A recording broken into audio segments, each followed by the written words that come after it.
This is part two of the cash flow statement. And in this one, we're going to do an example.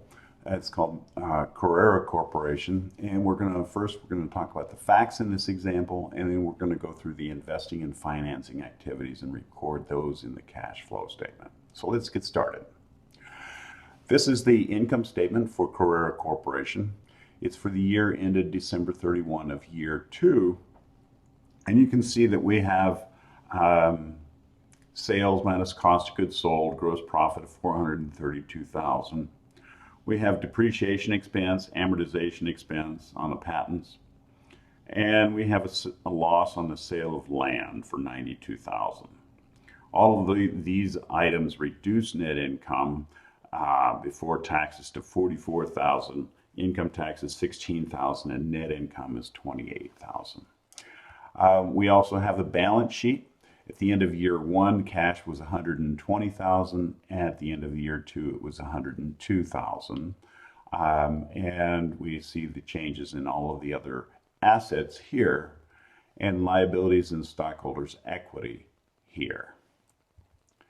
We also have some additional information that we've found by looking at the general ledger accounts. We see that equipment was bought during the year for $240,000.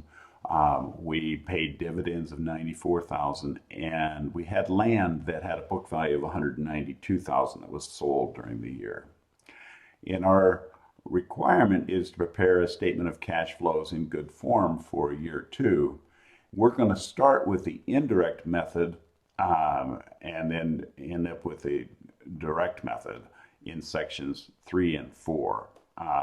But now in this section, in this video, we're going to do the investing and financing activities, which, by the way, are the same regardless of whether you're doing the indirect or direct method. The investing and financing activities are the same, and the recording of them is the same. And recall, these are the steps that we talked about in the prior video in preparing a statement of cash flows. And these are the 9 steps. And we're going to take you through these steps in preparing this cash flow statement. First, we're going to write out a template with the statement header and categories. And we're just going to go there. We're going to put the name of the financials, the name of the company, the name of the financial statement, in this case, the statement of cash flows. And the statement of cash flows is a flow, so it covers a period of time. And we're going to put the subheadings, or the headings, I guess, the cash flows from operating activities, cash flows from investing activities, cash flows from financing activities, and net change in cash. And by the way, these headings are the same regardless of whether you're doing the indirect or direct method. So now we can check off the first one. Now we're digging into the indirect method. And so we're going to start with net income. And we're going to get that off of the income statement, where you see it was $28,000 here. And we're going to put that at the top. And this is for the indirect approach. And we can check off number 2. Number 3, we compute the change in cash. This is really the bottom line or target that needs to be explained. And you can see that we get that by taking year 2 minus year 1, and we get a negative number, and that is cash decreased by $18,000. And we're going to put that at the bottom of the statement of cash flows, the net change in cash, and that's what we're trying to explain. We will reconcile that by adding the beginning cash and then reporting the ending cash. And so it looks like this. We've got the change in cash, add the beginning, and get the ending.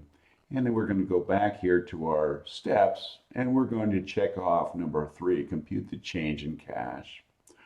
Now we're going to work on compute the changes in the other balance sheet accounts by subtracting the beginning balances from the ending balances. So let's go back, and we're going to do this for each one. We're going to take year 2 minus year 1 for each one of these different assets. And here, when we get down to accumulated depreciation, notice that we're showing the effect on total assets. Actually, accumulated depreciation, if you think of it as the balance was 336, it increased to 456, but the effect on total assets was to decrease total assets. And so the change is computed with regard to total assets. And then we're going to do the same thing on the right-hand side of the balance sheet, where we subtract the first year one from year two, and we get the changes in each of those. So that now we have completed step number 4. Next, we're going to classify the changes in the balance sheet accounts as investing, financing, or operating. We're just going to use the letters I, F, and O. Let me show you. And so for accounts receivable, that's part of the operating activity section. We sell things and we collect them on account. We're going to call that an O for operating. Marketable securities are investments. They are a little bit of an exception because normally our investing activities relate to long-term assets, but marketable securities are often and typically are current assets. And so, but they do relate to investing activities, so we're going to call that an I. Merchandise inventory is another current asset, and it is part of our operating activity. It's what we sell, so that's going to be an O.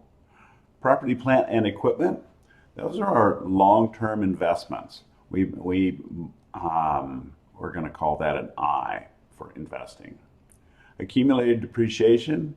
Depreciation expense is part of our operating expenses, and so we're going to call that an O for operating. But we also notice that if we sell a piece of property, plant, and equipment, that is an investing activity, which also has an effect on accumulated depreciation. You can't get rid of something that's depreciated without also getting rid of its accumulated depreciation. So we're going to call that an I/O. And the same thing with patents. We buy and sell patents. Those are investing activities. But we also have amortization expense, which is an operating activity. Next, we're going to look at the right-hand side of the balance sheet. Accounts payable and other accrued payables. Those are both operating activities, things that we pay just to get to do our operations. Dividends is a financing activity. We take care of our stockholders. Notes payable and bonds payable, those are both financing, where we get our money. Same thing with common stock and additional paid-in capital. Retained earnings is affected by profit, which is our operating activity, but it's also affected by dividends. We reduce retained earnings, so that's going to be an O/F. So now we can go back to our list here. We check off number 5. We've classified all of the changes in the balance sheet accounts as investing, financing, or operating. Number 6, explain the changes in cash by analyzing changes in the long-term accounts, the investing and financing. This is the I's and the F's.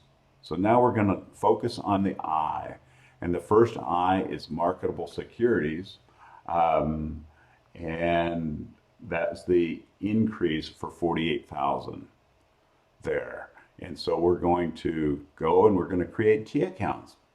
And the increase in marketable securities increases from 192,000 debit, because it's an asset, to 240,000 debit. Now, if there's a change related to available for sale market value, that's going to be a non-cash change, and we'll deal with that separately. But this is a change that's due to purchases and sales, and that in this case is going to be an increase in marketable securities, and we do that by purchasing the marketable securities, and that's going to be recorded as a purchase of marketable securities for 48,000. And we put that here as an investing activity. We'll check that one off and look to the next I, which is property, plant, and equipment.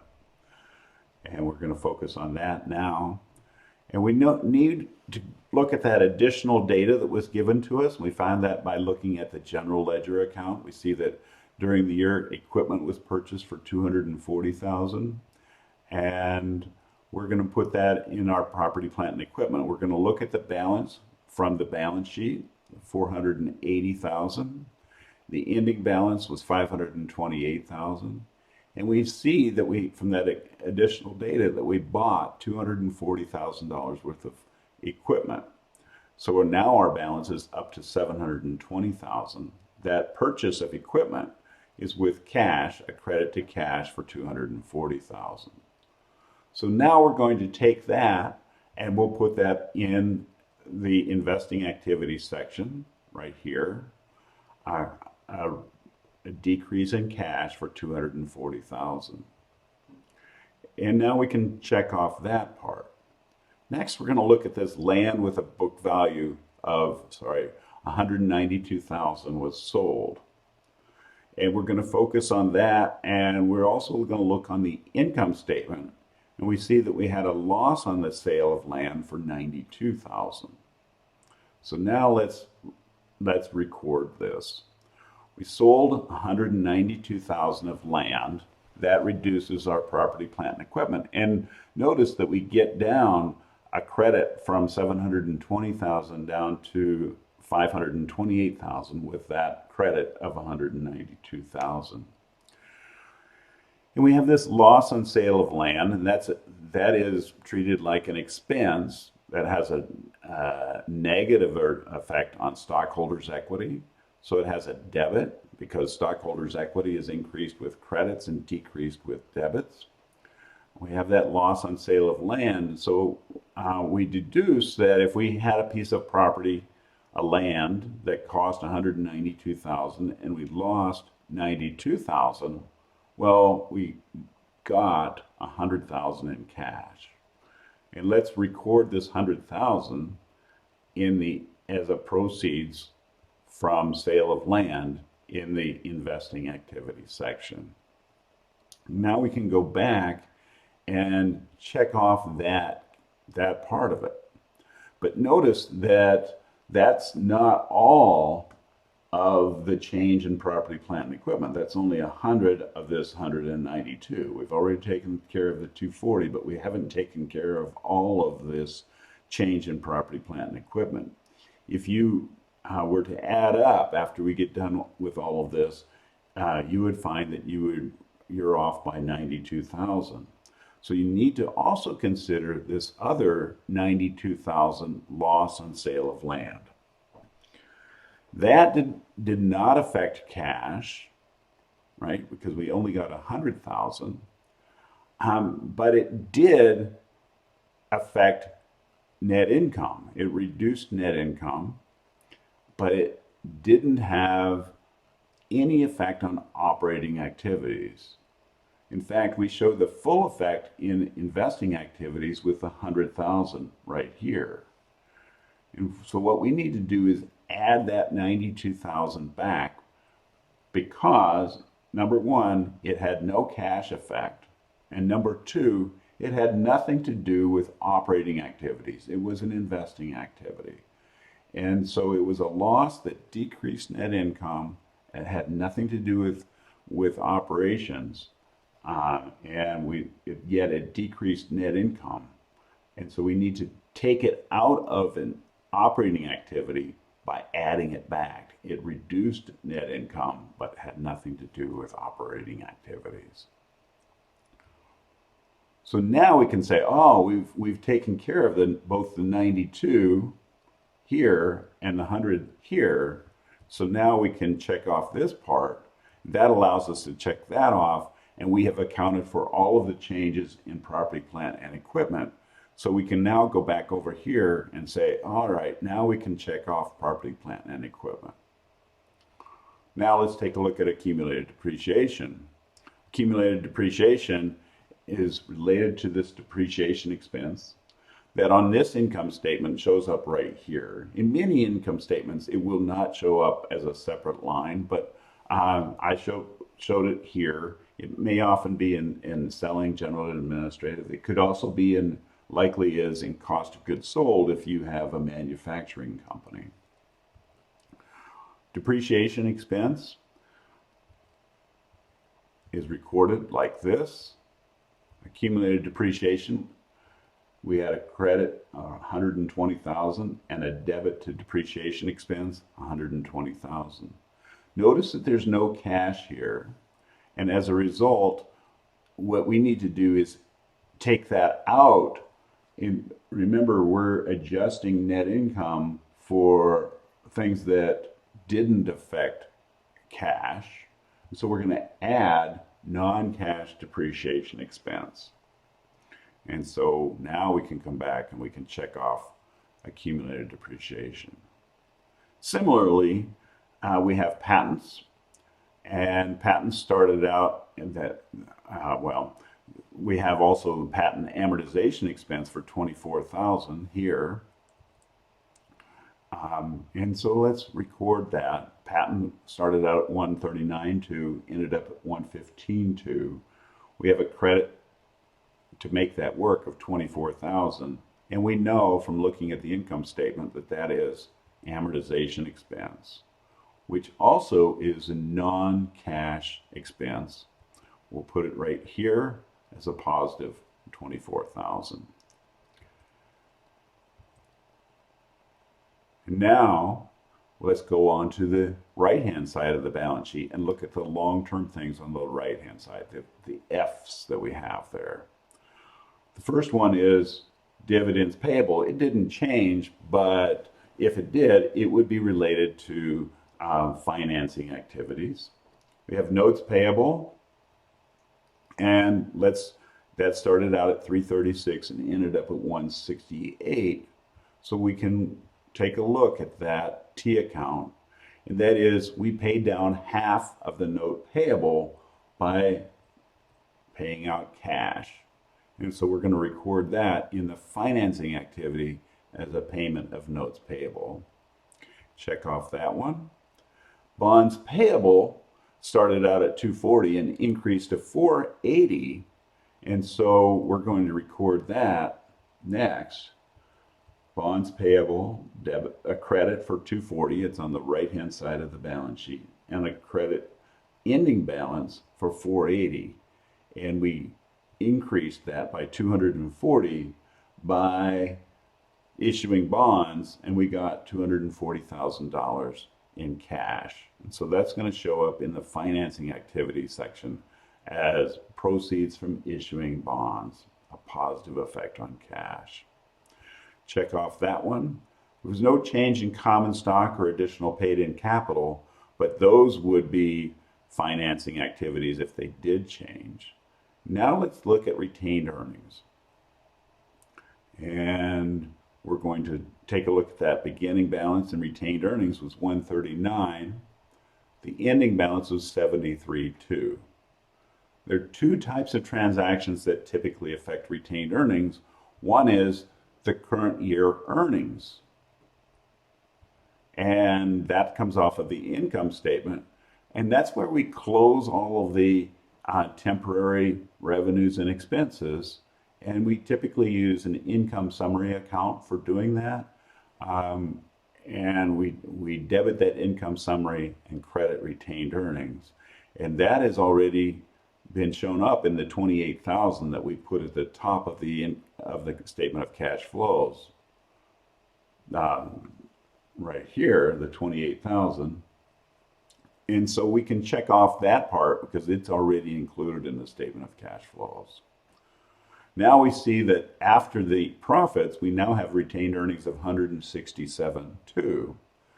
And when we look at that additional information, there's one item, number 2, that has where we had cash dividends were paid during the year.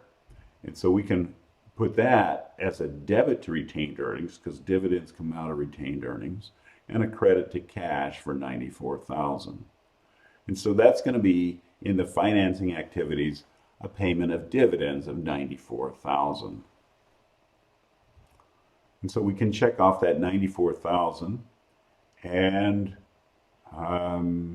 check off this here and come back here, and we can check off retained earnings. So in part 3, we're going to come back and we're going to do the operating activities. We'll complete the financial statement, and we'll discuss briefly what we learned from this cash flow statement.